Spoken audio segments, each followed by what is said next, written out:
જલારામ મંદિર કેશોદ દ્વારા જલારામ મંદિરે પહેલા અને ત્રીજા રવિવારે આઈ કેમ્પનું આયોજન કરવામાં આવે છે।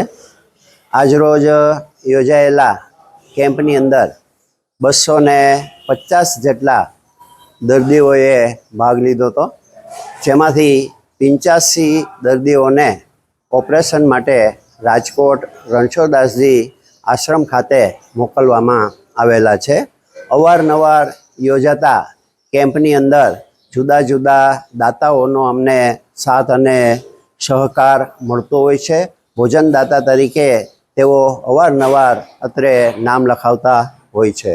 આજરોજ યોજાયેલા કેમ્પની અંદર ખુદ જલારામ મંદિર અને દર્દીઓ દ્વારા આ કેમ્પનું આયોજન કરવામાં આવેલું હતું।